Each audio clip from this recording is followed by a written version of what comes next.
क्या आप जानते हैं ब्रह्मा जी की भी आयु है और वे भी 100 वर्षों तक जीते हैं। चलिए आपको एक छोटी सी गणना से हमारी सामान्य भाषा में समझाते हैं। तो देखिए, आप सब जानते हैं कि 4 युग होते हैं, सतयुग, त्रेता युग, द्वापर युग और कलयुग। सतयुग हमारे मानवीय वर्षों की गणना अनुसार 17,28,000 वर्षों तक रहता है। उसी प्रकार त्रेता युग 12,96,000 वर्षों तक, द्वापर युग 8,64,000 वर्षों तक और कलयुग जिसमें हम अभी जी रहे हैं वो 4,32,000 वर्षों तक चलता है। जब कलयुग समाप्त हो जाता है तो फिर से सतयुग प्रारंभ होता है और फिर त्रेता, फिर द्वापर और फिर से कलयुग। इस प्रकार चारों युग का साइकिल चलता रहता है। जब ऐसे चारों युगों का 1000 बार साइकिल पूरा होता है तो ब्रह्मा जी का सिर्फ एक दिन पूरा होता है। फिर प्रलय आता है और फिर उनकी रात्रि प्रारंभ होती है और उनकी रात्रि भी इतनी ही लंबी होती है, यानी 1000 चतुर्युग की। इस प्रकार ब्रह्मा जी 100 वर्षों तक जीते हैं। है ना इंटरेस्टिंग। लेकिन जब ब्रह्मा जी का एक दिन पूरा होता है तो फिर एक प्रलय आता है और तीनों लोग उसमें समाविष्ट हो जाते हैं। 1000 चतुर्युग बीतने के बाद जब उनकी रात्रि समाप्त होती है और फिर से दिन प्रारंभ होता है तो फिर से वे इस भौतिक जगत की सृष्टि करते हैं। तो आज की कथा में हम उसी विषय की चर्चा करेंगे कि किस प्रकार ब्रह्मा जी का जन्म होता है और वे सृष्टि की रचना करते हैं। ये जानकारी हमें श्रीमद् भागवतम के 3 स्कंद में प्राप्त होती है, जहाँ मैत्रेय ऋषि विस्तार पूर्वक विदुर जी को सृष्टि की रचना के विषय में बता रहे थे। ये उस समय की बात है जब ब्रह्मा जी का दिन समाप्त हो रहा था और उनकी रात्रि प्रारंभ होने वाली थी। अचानक ही भगवान संकर्षण, जो कि अपने फनों पर इस पूरे ब्रह्मांड को धारण करते हैं, उनके मुख से प्रलय अग्नि प्रज्वलित हो उठी। ऐसी अग्नि जो तीनों लोकों को नष्ट कर देती है। उसकी लपटें तीनों लोकों में फैल चुकी थी। इस अग्नि के ताप से बचने के लिए भृगु आदि ऋषि एवं महर लोक के निवासी जन लोक में रहने के लिए चले गए और फिर प्रारंभ हुआ इस सृष्टि का प्रलय। महाभयंकर संकर्षण के मुख से निकलती हुई प्रलय अग्नि 100 दिव्य वर्षों तक संपूर्ण ब्रह्मांड को भस्म करती रही और फिर से 100 दिव्य वर्षों तक प्रचंड तूफान और मूसलाधार वर्षा प्रारंभ हुई। इस वर्षा के कारण समुद्रों में बाढ़ आ गई और फिर तीनों जगत इस प्रलय जल में डूब गए। सूर्य और चंद्रमा ने अपना तेज खो दिया और फिर प्रलय जल के ऊपर भगवान विष्णु अनंत शेष पर योग निद्रा में लेट गए। अब आप सोच रहे होंगे कि अगर सब कुछ नष्ट हो गया तो फिर हम सब बद्ध जीवात्माएं कहाँ चली गई, हमारा क्या हुआ? क्योंकि आत्मा तो अमर है ना, उसका तो नाश नहीं होता। तो देखिए, जब प्रलय जल में सब कुछ नष्ट हो गया तो सभी बद्ध जीवात्माएं अपने अपने सूक्ष्म शरीर के साथ महाविष्णु के शरीर में प्रविष्ट हो गई और इस प्रकार 1000 चतुर्युग बीत गए। ब्रह्मा जी की रात्रि समाप्त हो गई। अब फिर से ब्रह्मा जी का दिन प्रारंभ होने वाला था और इस सृष्टि की रचना होने वाली थी। ये सभी जीवात्माएं अपने अपने सूक्ष्म शरीर के साथ फिर से भगवान श्री विष्णु के शरीर से बाहर आने लगी और उनके साथ अपने अपने पूर्व कर्म और इच्छाओं का सूक्ष्म आवरण भी था। अपनी इस दूषित अवस्था के कारण वे सभी जीवात्माएं नीले रंग की दिख रही थी।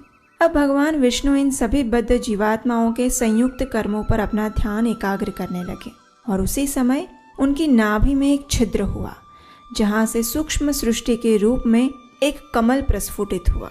जैसे ही ये कमल प्रकट हुआ, उसने चारों ओर एक दिव्य प्रकाश बिखेर दिया और प्रलय के जल को सोख लिया।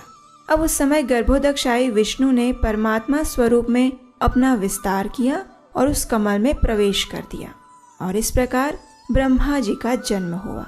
जन्म होते ही ब्रह्मा जी अपने जन्म के स्रोत को ढूंढने के लिए चारों दिशाओं में देखने लगे, इसलिए उन्हें 4 सिर प्राप्त हुए।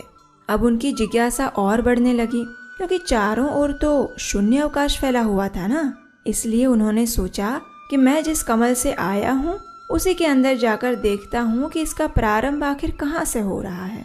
ये सोचकर ब्रह्मा जी ने उस कमल की खोखली डंडी में प्रवेश किया और नीचे की ओर जाने लगे। लेकिन आश्चर्य की बात ये हुई कि भगवान विष्णु की नाभि तक पहुँच जाने के बाद भी ब्रह्मा जी नहीं समझ पाए कि आखिर उनका उद्भव कहाँ से और कैसे हुआ है।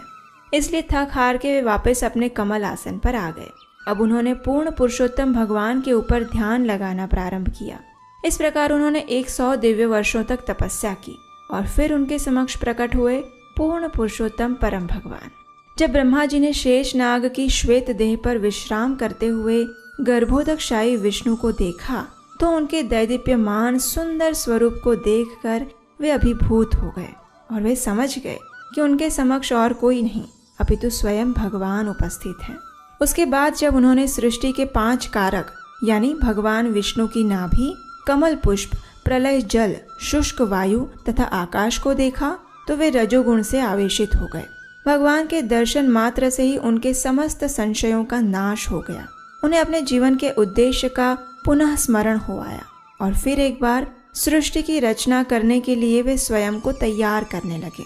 इस कार्य को प्रारंभ करने से पूर्व ब्रह्मा जी ने अपने समक्ष खड़े परम भगवान को प्रणाम किया और उनसे प्रार्थना करते हुए कहने लगे, ज्ञातोऽसि मेध्य सुचिराननु देह भाजाम न ज्ञायते भगवतो गतिरित्यवध्यम नान्यत्वदस्ति भगवन्नपि तन्न शुद्धम माया गुण व्यतिकराध्य दुरुर्विभासी। हे भगवान, अनेक अनेक वर्षों की तपस्या के बाद अब मुझे आपका ज्ञान प्राप्त हुआ है। इस सृष्टि में आपसे श्रेष्ठ अन्य कोई नहीं है और इसलिए एकमात्र आप ही ज्ञेय हैं। हे प्रभु, मुझ पर कृपा कीजिए और मुझे पर्याप्त बुद्धि प्रदान कीजिए जिसके द्वारा मैं इस सृष्टि की रचना कर सकूं। हे प्रभु, आपकी इस प्रकार सेवा करते समय मैं किसी भी प्रकार के अहंकार से ग्रसित ना हो। इन भौतिक तत्वों के साथ रहने के कारण मेरा मन कभी दूषित ना हो। हे जगत पालक, कृपया अपने नेत्र खोलकर मुझे आशीर्वाद प्रदान करें और मेरा उचित मार्गदर्शन करके मेरी इस निराशा को दूर करें। जब ब्रह्मा जी ने इस प्रकार भगवान से प्रार्थना की तो भगवान नारायण भी स्पष्ट रूप से देख पा रहे थे कि ब्रह्मा जी के मन में इस सृष्टि को लेकर चिंता है। इसलिए उन्हें प्रोत्साहित करने के लिए भगवान नारायण ने कहा, मा वेद गर्भगास्तंद्रिम सर्ग उद्यममावह तन्मया पादितं यग्रे यन्मां प्रार्थयते भवान। हे ब्रह्मा जी, निराश मत होइए। आपकी सारी इच्छाएं पहले ही पूर्ण कर दी जा चुकी है। मेरा ध्यान करते हुए स्वयं को भक्ति पथ पर स्थित करें और सारा ज्ञान आपके हृदय में प्रकाशित हो जाएगा। इस प्रकार सृष्टि रचना का इस महान कार्य संपन्न करें।